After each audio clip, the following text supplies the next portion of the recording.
नमस्कार प्रिय दर्शकों, एक बार फिर आपका स्वागत है हमारे YouTube चैनल प्राचीन ज्ञान सच्चा ज्ञान में। प्रिय दर्शकों, आज फिर नया वीडियो नई जानकारी लेकर हाजिर हुए हैं। दर्शकों, आज की जो कहानी है बड़ी मोटिवेशनल है, बड़ी ज्ञानवर्धक है। प्रिय दर्शकों, आज जो कहानी हम आपको सुनाने जा रहे हैं ये कहानी 7 भाई और एक बहन की कहानी है। प्रिय दर्शकों, 7 भाइयों ने मिलकर अपनी प्यारी सी नन्ही सी बहन को मारकर और उसका गोश्त बना करके खा गए। प्रिय दर्शकों, आज की कहानी बड़ी मोटिवेशनल है, बड़ी ज्ञानवर्धक है। तो ये कहानी बड़ी प्राचीन कहानी है। इस कहानी को जिस घर में सुनी जाती है उस घर में बहन भाई का प्यार अटूट हो जाता है। इस कहानी को जिस घर में सुनी जाती है उस घर में कभी भी गरीबी नहीं आती है। उस घर से गरीबी का नामो निशान मिट जाता है, गरीबी कोसों दूर चली जाती है। कहानी को शुरू करने से पहले जो लोग हमसे नए जुड़े हैं वो लोग हमारे चैनल को सब्सक्राइब करें, बेल आइकन ऑन करें, अच्छे अच्छे कमेंट किया करें ताकि हर आने वाले वीडियो का नोटिफिकेशन सबसे पहले आपको मिले और प्रिय दर्शकों आप उसका फायदा उठा सकें। शुरू करते हैं प्रिय दर्शकों आज की ये पावन पवित्र कहानी।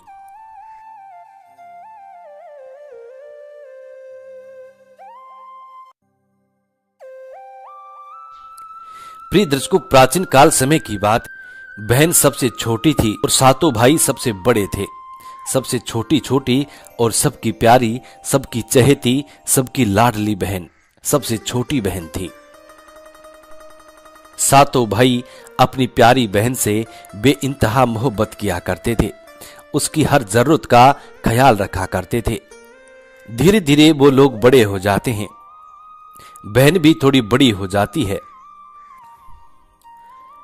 प्रिय दर्शकों, ये बात उस समय की है जिस वक्त महिलाएं सिर्फ घर पे रहा करती थी और घर गृहस्थी का ही कार्य किया करती थी।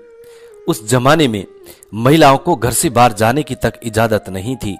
महिलाएं सिर्फ अपने घर को चलाया करती थी, सिर्फ और सिर्फ घर को संभाला करती थी। अब उस बहन के 7 भाई रोज सुबह खाना पीना खा के और शिकार को निकल जाते। दिन भर इधर उधर ढूंढ के शिकार करते और शिकार को ला करके अपनी बहन को थमा देते। तब बहन शिकार के गोश्त का भोजन बनाती और अपने 7 भाइयों को बड़े लाड प्यार से उनको जिमाती। यही उनकी रोजमर्रा की जिंदगी थी। रोज 7 भाई शिकार खेलने के लिए चले जाते और जंगल से शिकार खेल के शिकार करके वापिस लेके आते और शिकार को पका करके भोजन बनाती और भोजन बना के अपने भाइयों को खिलाया करती थी। प्रिय दर्शकों, अब एक दिन की बात है। 7 भाई सुबह खाना वाना खा के और जंगल को निकल जाते हैं, शिकार करने निकल जाते हैं। उधर उनकी छोटी बहन घर पे सोचने लगती है कि जब शाम को 7 भैया आएंगे तो उनके लिए आज भोजन की क्या तैयारी की जाए। तभी वो बहन अपने 7 भाइयों के लिए हरी सब्जी का प्लान बनाती है। सोचने लगती है कि आज मैं अपने 7 भाइयों को हरी सब्जी खिलाऊंगी। तभी वो बहन छुरी लेकर के हरी सब्जी काटने के लिए जाती है। प्रिय दर्शकों, हरी सब्जी पूरी काट लेती है। अंत में थोड़ी बहुत सब्जी काटनी रहती है। तभी उस बहन की एक उंगली कट जाती है। जब उस बहन की उंगली कट जाती है तो काफी सारा खून निकलने लगता है। प्रिय दर्शकों, अब बहन बड़ी चिंता में हो जाती है। सोचने लगती है कि उंगली से निकल रहा खून को कहां साफ करूं। यदि मेरे 7 भाइयों को इस बारे में पता चल जाएगा कि मेरी उंगली कट चुकी है तो 7 भाई बड़े परेशान हो जाएंगे। यही सोचकर अब वो बहन सोचने लगती है कि क्यों न मेरी ओढ़नी से मेरी चुनरी से इस खून को साफ कर दूं। लेकिन बाद में ख्याल आता है कि यदि मेरे भाइयों को मेरी चुनरी के बारे में पता चल गया, क्योंकि ओढ़नी पे लगा खून स्पष्ट दिखाई देगा और भाइयों को पता चल जाएगा। यही सोचकर वो चुनरी पे खून को नहीं लगाती है। उसके बाद वो सोचने लगती है कि क्यों न किसी दीवार पे पोंछ दूं। लेकिन फिर दिल में ख्याल आता है कि दीवार पर लगा खून भाइयों को दिखाई देगा और जब भाइयों को खून दिखाई देगा तो वो मेरे से जरूर पूछेंगे। फिर सोचने लगती है कि ऐसा क्या किया जाए जो भाइयों को पता ना चले कि मेरी उंगली कट चुकी है। प्रिय दर्शकों, फिर उस बहन के दिल में एक ख्याल आता है कि जो मैंने हरी सब्जी काटी है इसी में इस खून को साफ कर दूं तो भाइयों को पता भी नहीं चलेगा। तो प्रिय दर्शकों, अब वो बहन उंगली से निकल रहा खून को उस हरी सब्जी में मिक्स कर देती है। पूरे खून को हरी सब्जी में मिक्स कर देती है। उसके बाद वो बहन उस सब्जी को काट पीट करके अच्छी तरह से बना लेती है। उसके बाद जब शाम को सातों भाई आते हैं तो सातों भाइयों को बड़े चाव से, बड़े प्यार से बहन भोजन खिलाती है। प्रिय दर्शकों, तब सातों भाई बहन के बने हाथों का भोजन खाते हैं। तो प्रिय दर्शकों, इस बार भोजन में कुछ अलग ही स्वाद था। सातों भाई अपनी उंगलियां चाटते रह गए, इतना स्वादिष्ट हरी सब्जी का भोजन बना था। सातों भाई अपनी बहन की तारीफ पे तारीफ कर रहे थे, अपनी बहन की बड़ाई पे बड़ाई किए जा रहे थे और अपनी प्यारी बहन से कह रहे थे कि बहन, आज सब्जी में ऐसा क्या बनाया है, ऐसा कौन सा मसाला डाल दिया है जिसके कारण आज की ये सब्जी बड़ी स्वादिष्ट बनी है। ऐसा भोजन हमने जीवन में नहीं खाया और उम्मीद है तुम्हारे जाने के बाद ऐसा भोजन हमें जीवन में खाने को नहीं मिलेगा। आज का भोजन वाकई भोजन बना है। प्रिय दर्शकों, सातों भाई भोजन करके अपनी बहन की बड़ाई पे बड़ाई करके, प्रशंसा करके और सो जाते हैं। सुबह उठते ही फिर से भोजन करके और जंगल में शिकार के लिए निकल जाते हैं। जंगल में शिकार करते करते दोपहर का समय हो जाता है। अंत में दोपहर के समय एक वृक्ष के नीचे आके सातों भाई बैठ जाते हैं और फिर से वही बात करने लग जाते हैं। कहने लगते हैं कि बहन ने जो भोजन बनाया है, ऐसा भोजन, ऐसा स्वादिष्ट भोजन आज तक जीवन में नहीं मिला है। पता नहीं बहन ने ऐसा कौन सा उसके अंदर मसाला डाला है जिसके कारण इतना स्वादिष्ट भोजन बना है। प्रिय दर्शकों, सातों भाइयों में जो बड़ा भाई था उसी का आदेश चला करता था। 6 भाई अपने बड़े भाई की बात को माना करते थे, वो जो कहता था वही होता था। तब सबसे बड़ा वाला भाई कहता है कि आज शाम को घर जाने के बाद बहन से हम इस बात की जानकारी हासिल करेंगे कि बहन ने इस सब्जी के अंदर ऐसा कौन सा मसाला डाला था जिसके कारण ये भोजन इतना स्वादिष्ट बना है। प्रिय दर्शकों, अब फिर से शिकार खेलने के लिए चले जाते हैं और जब शाम का वक्त होता है तो सातों भाई मिलकर घर को आ जाते हैं। घर को आने के बाद सबसे पहले अपनी बहन से इसी बात की जानकारी हासिल करते हैं। सबसे बड़ा वाला भाई अपनी बहन के पास जाता है और बहन से कहने लगता है कि बहन, तुम्हें मेरी कसम है, यदि तुम मुझसे तनिक भी प्रेम करती हो, तनिक भी अपने बड़े भाई को चाहती हो, तो तुम मुझे सच सच बताओ कि तुमने कल रात जो भोजन बनाया था, कल रात जो हरी सब्जी बनाई थी, उसमें ऐसा कौन सा मसाला डाला था। भाई की कसम आने के बाद अब बहन मना भी नहीं कर सकती, अपने भाई से छुपा भी नहीं सकती थी। तब वो बहन अपने बड़े भाई को अपने खून के बारे में बताती है। कहती है कि दादा भाई, जब मैं हरी सब्जी काट रही थी तो उस समय मेरी उंगली कट गई थी और उंगली से निकला हुआ खून मैंने इसी सब्जी में मिला दिया था और कोई इसमें अन्य मसाला नहीं डाला है। मसाला वही है जो रोज हम सब्जी में डालते हैं, सिर्फ और सिर्फ अलग चीज मेरा खून था जो इस सब्जी में मिक्स हो गया था। प्रिय दर्शकों, अब उसके बाद क्या था, बड़े भाई की खोपड़ी सटक जाती है। बड़े भाई सोचने लगता है कि पता नहीं बहन के खून में ऐसा क्या है जो इतनी स्वादिष्ट सब्जी बन गई है। सिर्फ चंद कतरों से इतनी स्वादिष्ट सब्जी बन सकती है तो बहन का पूरा गोश्त, पूरा शरीर का खून पता नहीं कितना स्वादिष्ट होगा। यही सोचकर बड़े भाई का खोपड़ा खराब हो जाता है। अब बड़ा भाई अपने छोटे अन्य भाइयों के पास जाता है, 6 भाइयों को बुलाता है और 6 भाइयों से कहने लगता है कि मेरी बात को ध्यान से सुनो। बहन ने कल जो सब्जी बनाई थी उसका राज मुझे पता चल गया है। तब 6 भाई कहते हैं कि भाई, वो ऐसा कौन सा राज है, तनिक हमें भी बता दो। तब बड़ा भाई कहने लगता है कि बहन ने उस सब्जी में उसका खून मिलाया था, इसी वजह से वो सब्जी इतनी स्वादिष्ट बनी है। अब तुम सब ये सोचो कि बहन के थोड़े से खून से, चंद कतरे खून से जब इतनी स्वादिष्ट सब्जी बन सकती है तो सोचिए उसका पूरा गोश्त कितना स्वादिष्ट होगा। प्रिय दर्शकों, बड़े भाई की इस बात को सुनने के बाद 6 भाई बिल्कुल तैयार हो जाते हैं। कहने लगते हैं कि भैया तुम्हारा कथन बिल्कुल सत्य है। जब बहन के चंद कतरे खून से इतनी स्वादिष्ट सब्जी बन सकती है तो बहन के पूरे शरीर के खून और मांस में पता नहीं कितना स्वाद भरा होगा। इसी बात को सोचकर 6 भाई तैयार हो जाते हैं। सबसे छोटा वाला जो भाई था वो खिलाफ होता है। वो अपने भाइयों से मना करता है। वो कहता है कि ये हमारी बहन है, इसका गोश्त हम नहीं खा सकते। लेकिन अपने बड़े भाई का आदेश के अनुसार वो मजबूर हो चुका था, क्योंकि उस जमाने में बड़े भाई जो होते थे पिता के समान होते थे और उसका जो आदेश होता था छोटे भाइयों को उनका पालन करना पड़ता था। सबसे बड़े वाले भाई का आदेश था कि बहन को किसी भी तरीके से मारकर और इसका गोश्त खाया जाए, इसका गोश्त बनाकर खाया जाए। अब सबसे बड़ा वाला भाई अपने छोटे छठों भाइयों को आदेश देता है कि यहां से कुछ दूरी पर एक टीला है, उस टीले पे जाओ और बांस का एक तंबू बना दो। तो प्रिय दर्शकों, अब बड़ा भाई का आदेश पाने के बाद 6 भाई जाते हैं और टीले पे एक सुंदर सा तंबू का निर्माण करते हैं, तंबू बना देते हैं। दूसरे दिन बड़ा भाई अपनी बहन के पास जाता है और अपनी बहन से कहता है कि बहन, अब तुम शादी के लायक हो चुकी हो, तुम जवान हो चुकी हो और तुम्हारे लिए एक काबिल, सुंदर, सुशील एक लड़का ढूंढा है, एक वर ढूंढा है और उसी से कल तुम्हें मिलने के लिए जाना है। इसीलिए सुबह प्रातः काल ही तुम जल्दी तैयार हो जाना, हमें सुबह जल्दी निकलना है। ये कहकर बड़ा वाला भाई अपनी बहन के वहां से आ जाता है।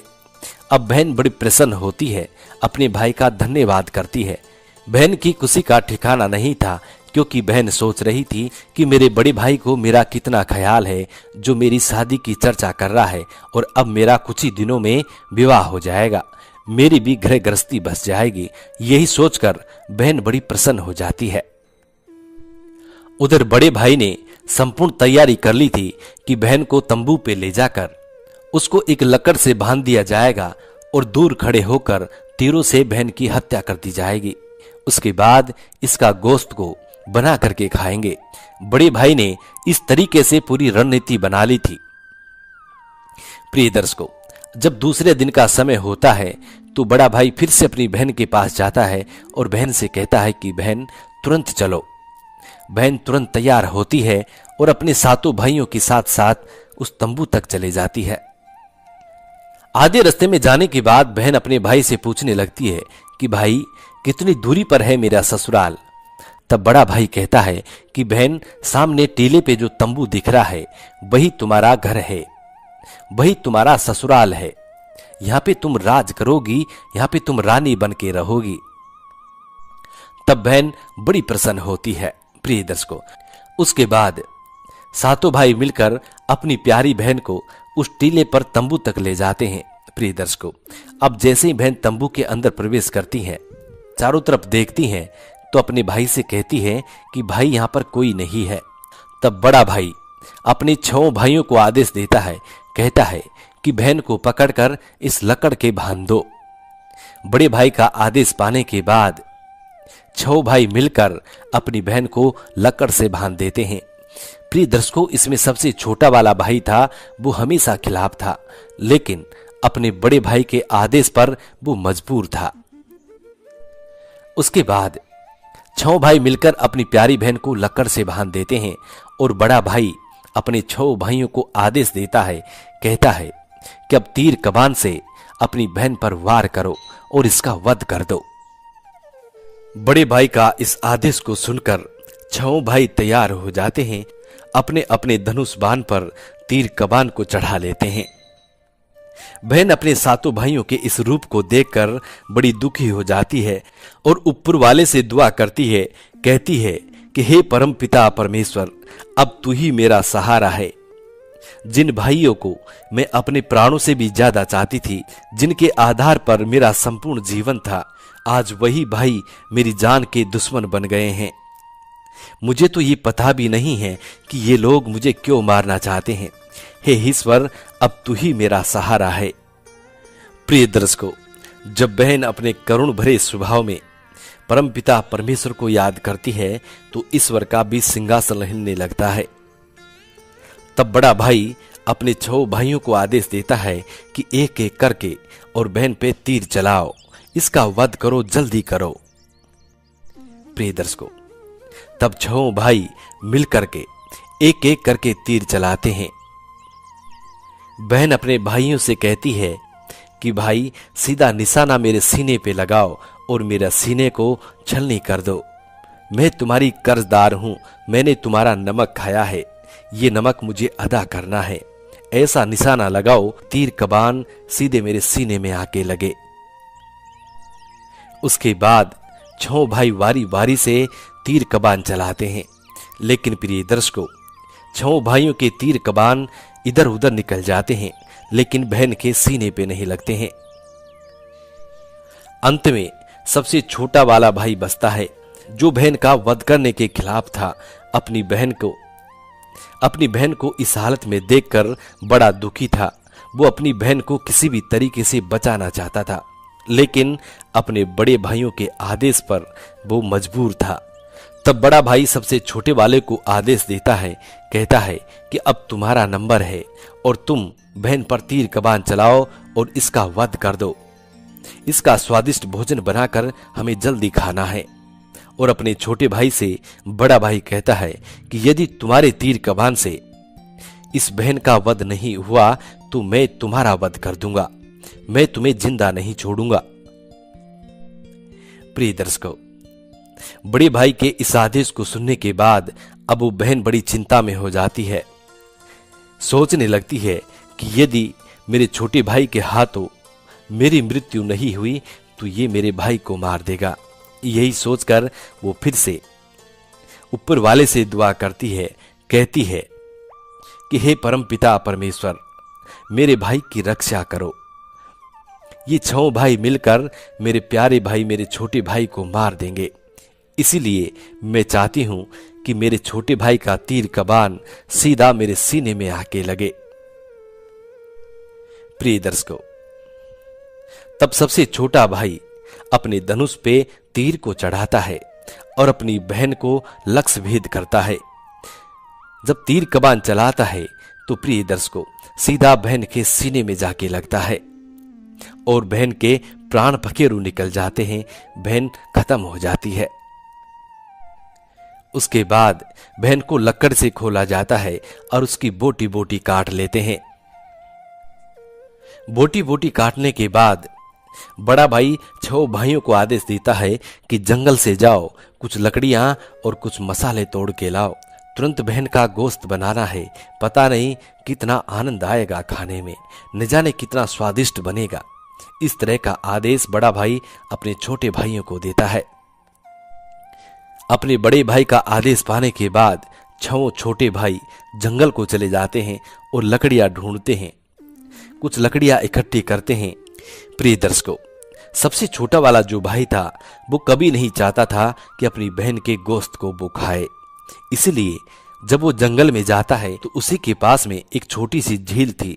उस झील में से कुछ मछलियां पकड़ लेता है और कुछ केकड़े भी ले लेता है और ला करके और उनको आग में डाल देता है। धीरे धीरे भुन करके वो तैयार हो जाते हैं। उधर को बाकी और जो भाई थे वो बहन के गोश्त को बनाते हैं और जब गोश्त बन के तैयार होता है तो सभी बड़े चाव से खाते हैं। छोटा वाला भाई अपने बड़े भाइयों से पीठ फेर कर और मछलियां और केकड़े खाता है। उसके बड़े भाइयों को लग रहा था कि ये भी बहन का गोश्त ही खा रहा है। उनको इस बात का पता भी नहीं था कि ये मछली और केकड़े खा रहा है। प्रिय दर्शकों, सभी के सब भोजन ग्रहण कर लेते हैं। उसके बाद बहन की बची कुची हड्डियों को भी चबा जाते हैं। अंत में कुछ चमड़ी और कुछ हड्डियों के छोटे छोटे टुकड़े बचते हैं। प्रिय दर्शकों, तब बड़ा भाई आदेश देता है कि इन हड्डियों के टुकड़ों को एक गड्ढा खोदकर और यहीं पर दफना दो। प्रिय दर्शकों, उसके बाद 6 भाई मिलकर एक गड्ढा खोदते हैं और उन हड्डियों के टुकड़ों को दबा देते हैं और वहां से अपने घर को चले आते हैं। प्रिय दर्शकों, जिस जगह पर हड्डियों के टुकड़ों को दबाया था उस जगह एक बांस का पेड़ उत्पन्न होता है और धीरे धीरे वो बांस का पेड़ इतना घना हो जाता है कि बांस का एक झोंपड़ा बन जाता है। कुछ समय निकलने के बाद एक साधु, एक संत वहां आते हैं और उस बांस के झोंपड़े में मल त्याग करने लगते हैं। तभी एक आकाशवाणी होती है, उन बांस के झोंपड़े से आवाज आती है कि संत महाराज, दुर्गंध आ रही है। तब संत के कानों में ये आवाज पड़ती है तो संत तुरंत खड़े होते हैं और अपने मलगम को दूर फेंक देते हैं, वहां की सफाई कर देते हैं। और संत महाराज उस बांस के झोंपड़े से एक छोटा सा बांस काट लेता है और उसकी बांसुरी बना लेता है। जब संत बांसुरी तैयार करता है तो वो बांसुरी इतनी मधुर आवाज में बजती कि सुनने वाले मंत्रमुग्ध हो जाते। अब वो संत महाराज उस बांसुरी को बजा बजा कर भिक्षा मांगा करते, भीख मांगा करते। प्रिय दर्शकों, उस बांसुरी की धुन को सुनने के बाद हर कोई संत महाराज को इतनी भिक्षा देता कि वो संभाल नहीं पाता।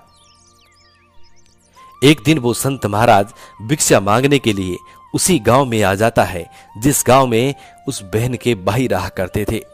सबसे पहले वो बड़े भाई के घर जाता है और बड़े भाई के घर जाकर उस बांसुरी को बजाता है।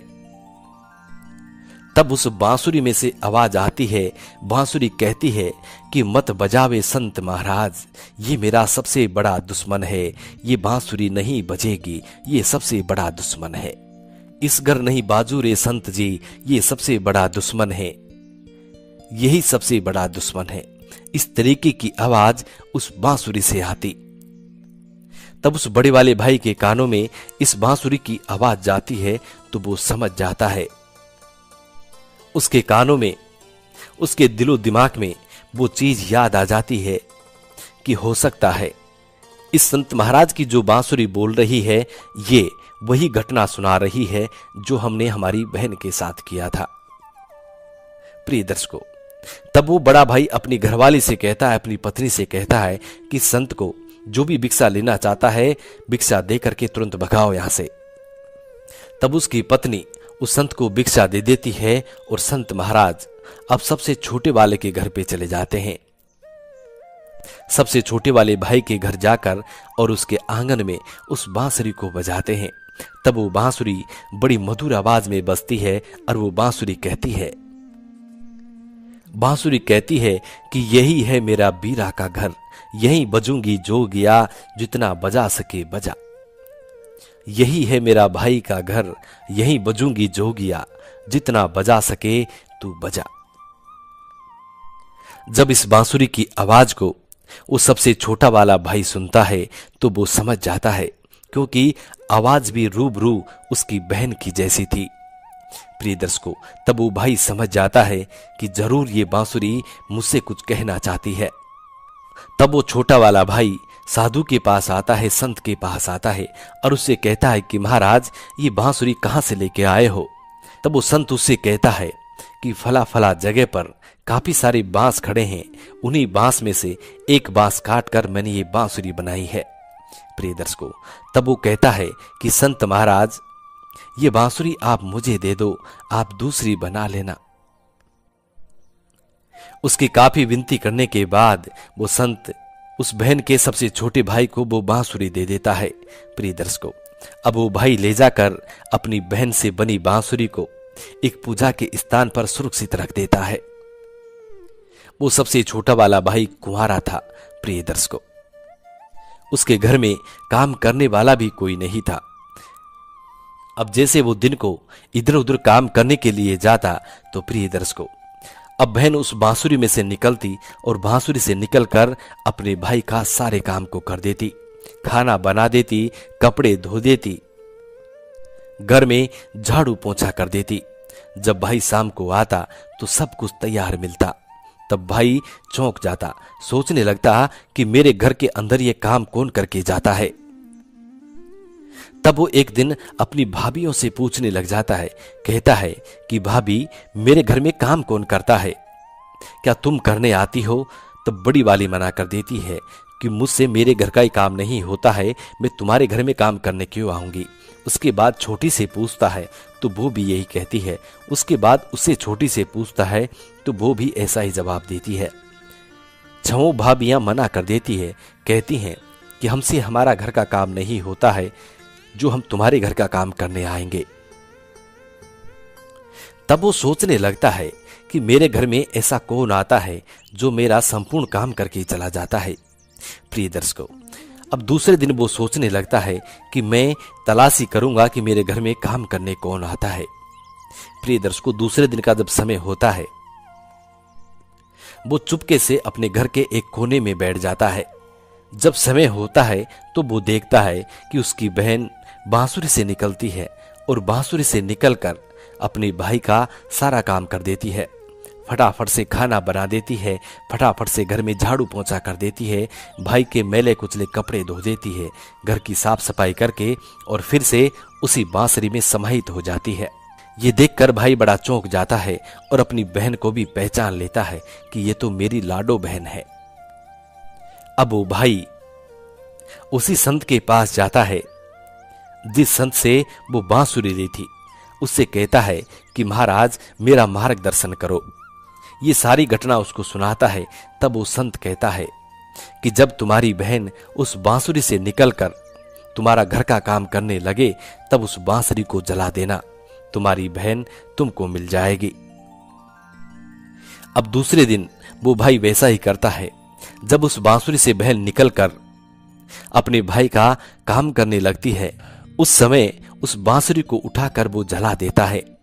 उसके बाद उसकी बहन इंसान रूप में आ जाती है और भाई अपनी बहन को गले से लगा लेता है, सीने से लगा लेता है। ये थी पौराणिक कहानियां।